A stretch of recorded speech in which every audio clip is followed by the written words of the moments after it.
Oh, thank you, Pika. I dropped my pen and he gave me one of his spares. He knows I can't bend over right now because of my surgery.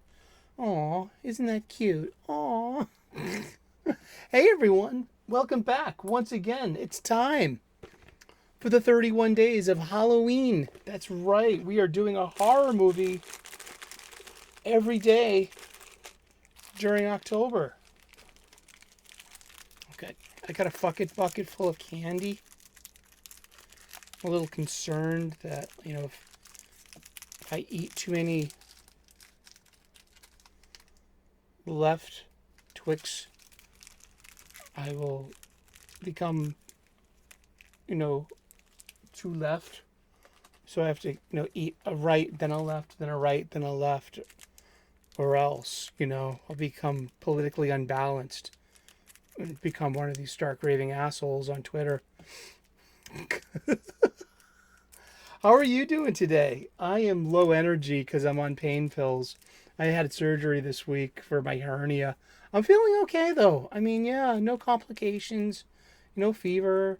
I can pee, I can poo, I can eat food. I'm not throwing up. I just gotta heal. Spend time in bed. I mean, now here's the one thing, I was about to say it would be nicer if I had some company, but I think I'm a little useless in that area right now. Seriously, boys, if you want bigger balls, go get some hernia surgery. They'll swell up.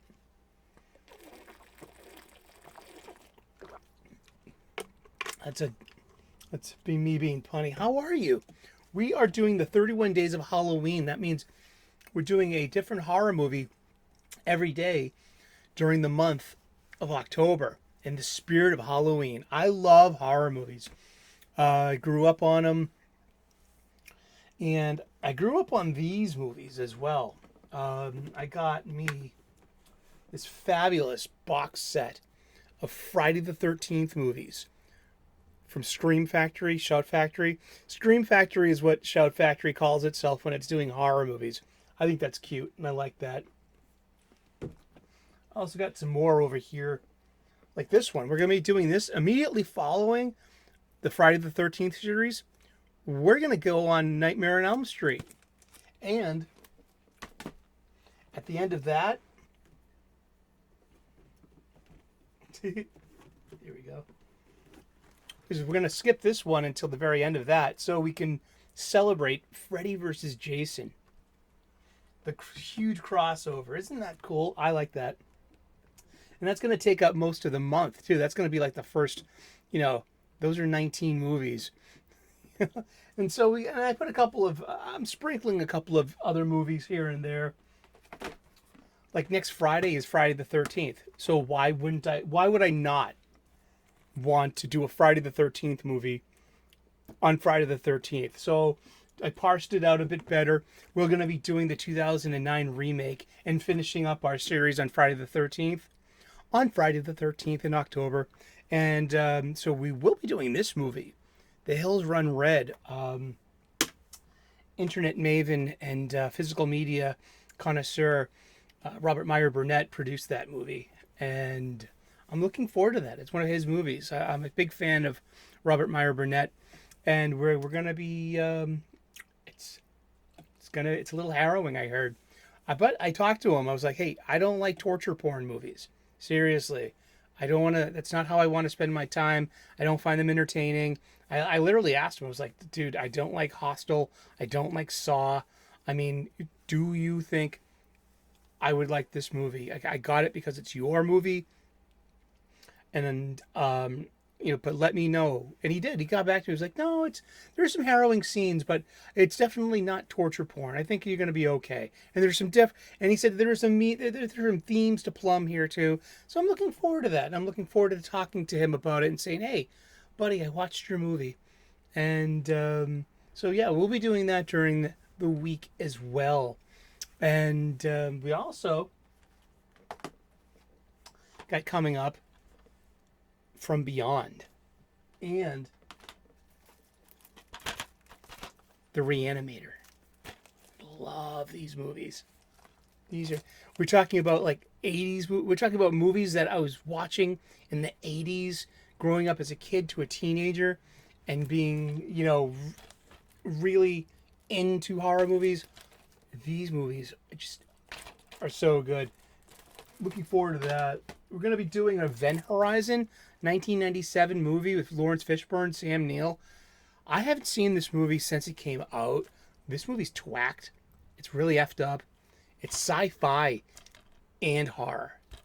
And it's like this ship, I think, goes between universes or something and comes back. But that other universe may be hell. Like a literal hell. H-E double hockey sticks. We also got... I was inspired, and I'm gonna do a John Carpenter mini-series within our series this year. So I got, because we were talking about final gal tropes, and we were talking about mass killer tropes. Like, all this started like in the 70s, and it started in Texas Chainsaw Massacre. But also 1978's Halloween, the original, has a lot to do with everything too. So I got that. I haven't seen John Carpenter's The Thing in forever, but there are 3 versions of this movie. This is the most recent remake down here. I think that was done in 2012? Not sure. Oh, why don't you put on your specs? Let's look real quick. 2011. So The Thing that came out in 1982, my best friend Brian had a Laserdisc player, and he had The Thing on Laserdisc, and we watched the hell out of that. That movie's scary. I haven't seen it since I was a kid. But I've never seen the original. The original 19... and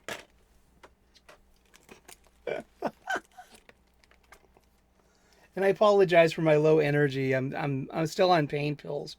They really help. Does it say here? 19... It doesn't. Oh well, whatever. Howard Hawks, The Thing from Another Planet, and it's a. So we're gonna do. I'm not gonna skip the remake, but we're gonna do a double feature, Creature double feature, as we did last year with Hellraiser and Hellbound, Hellraiser 2. We're gonna do The Thing and The Thing. We are, because and also I love Stephen King books and Stephen King movie adaptations. So I got John Carpenter's Christine. I saw this at the movie theater. This is a really interesting movie. I saw it recently as well. There's a lot to unpack here too. We're going to get to that. So that's a little preview of what we got coming up for this year's series. I've never seen Hereditary by Ari Aster, and I heard it's really effed up. I'm looking forward to this. And we're going to finish the month with Midsommar. I love this movie. Because one of my favorite horror movies, talked about it last year, is The Wicker Man, the original Wicker Man, and 1974, Christopher Lee, Edward Woodward. These got a lot in common. They really do, and I'm looking forward to talking about this and really getting into it. It's going to be fun, and I love movies. And I love it that you're here talking about movies with us.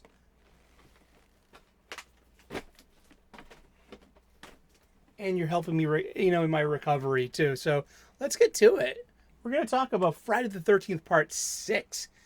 Jason lives. Or does he really live? No, is he? But he's not a zombie. And, what is Jason Voorhees? Is it ever really is it ever really explained? What is Jason? Like, is he a demonic force of nature? Is he a revenge spirit? I mean, well, let's talk about Jason Voorhees. Let's see, because we love to read from wikis. Jason Voorhees. Let's just read from the wiki. Jason Voorhees is a character from the Friday the 13th series. He first appeared in Friday the 13th, Part 1 in 1980 as the young son of a camp cook turned killer, Mrs. Voorhees. Um, Jason was not originally intended to carry the series as the main antagonist. The character has subsequently been represented in various other media, including novels, video games, comic books, and a crossover film with another iconic horror film character, Freddy Krueger. The character has been primarily an antagonist in the films, whether by stalking and killing characters or acting as a psychological threat to the protagonist, as in the case of yesterday's Friday the 13th part 4, like 5, A New Beginning. Even I get confused at this point. The character has been represented by numerous actors and stuntmen, sometimes by more than one at a time. This has caused some controversy as to who should receive credit for the portrayal. And Kane Hodder is an actor, stuntman, and author. He's the best known stuntman to portray Jason Voorhees. He did it for 4 consecutive films. 1988, that's part that's part 9. No, it's part 7. A New Beginning. It's 1989. Jason Takes Manhattan. 1993.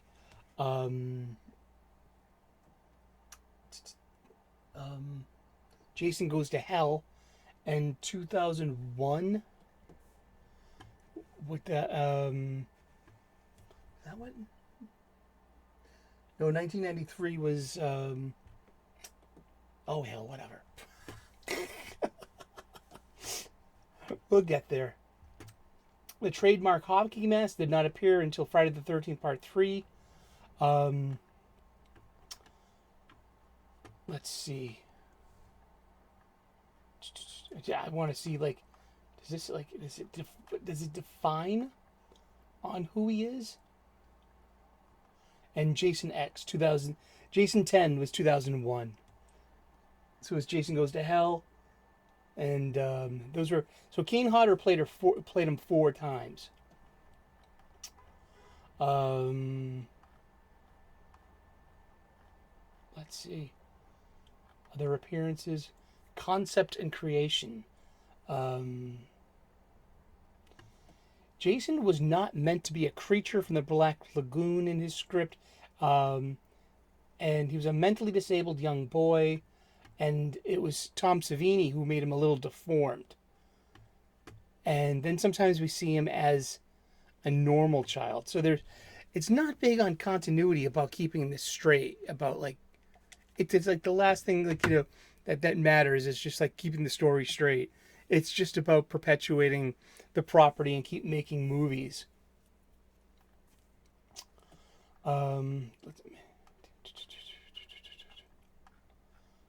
Yeah. Okay. I just want to know what he is. What do you think he is? Because by Jason Goes to Hell Part 9, it completely jumps the shark and it has like a really new interpretation. By then, New Line Cinema is now the distributor for Friday the 13th, and that's where they go into Freddy versus Jason, because New Line Cinema, is where Nightmare on Elm Street came from. It's a huge article, but it doesn't really characteristics. He's nonverbal. He's indestructible. Machete-wielding mass murderer.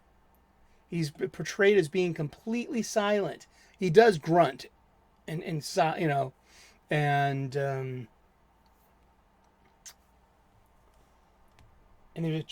child's voice has a line of dialogue, but he's virtually indestructible.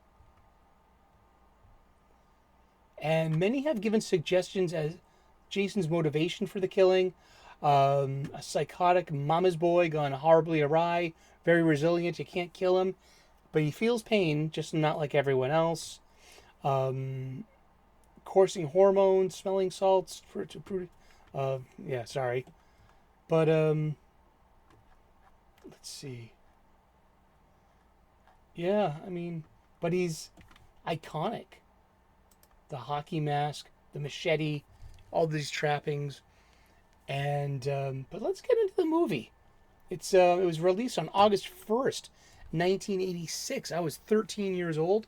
It has a 86-minute running time.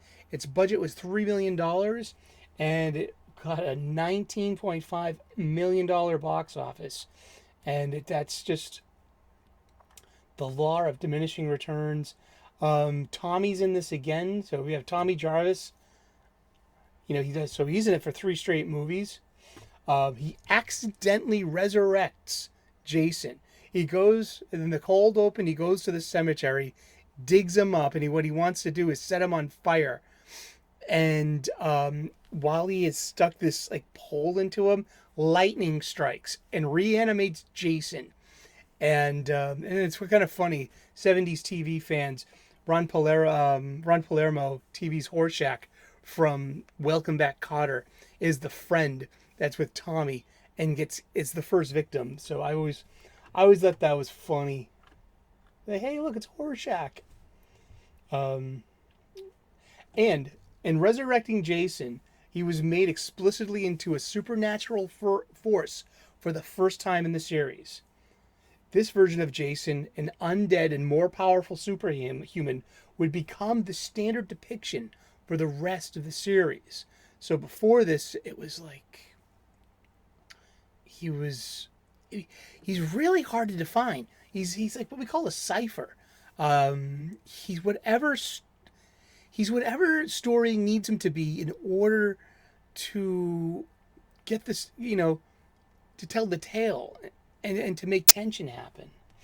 The film also introduced meta humor, gothic humor, and action film elements, including shootouts and car chases, into the series. Jason Lives was the first in the series to receive some positive reception from critics since the original. Let's see. Witnessing the death of his friend, Tommy flees to the local police station, where he attempts to warn everybody, but no one believes him. And then they start finding dead people everywhere. And then the Crystal Lake area has now been renamed as Forest Green, so people don't have that association to all the mass murderers. But we have more camp counselors. They go back to the camp idea. And but they actually have actual kids in this. So kids show up to the camp. And so you have the adults trying to say, no, none of the kids get harmed. And which is good. And none of the kids actually see any of the gruesome violence that happens to the older people in the movie, which is also good. But yeah, this is the one that has the music with this has original Alice Cooper music as well. So it's kind of trying to just trying to be a bit more modern. The whole thing is Tommy needs to in order to get rid of Jason, he needs to kill him where he originally died, in Crystal Lake itself. He gets this from a book on the occult that he gets in a backwoods bodega. Because backwoods bodegas is where, I get my best literature too. And yeah, it's not the worst of the movies, and of course it has TNA, beautiful women, and horrible deaths for everyone except for the final gal and Tommy. Tommy survives, and the kids. That's nice. I like that part, that nothing bad happened to the kids. But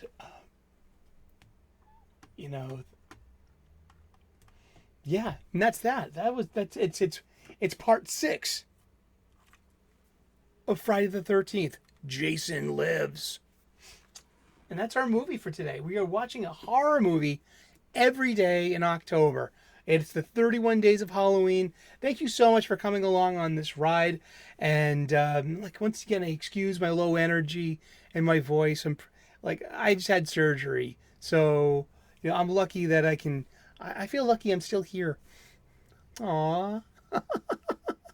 But thank you so very much. Please like and subscribe. I would love to earn your subscription. We make daily content here.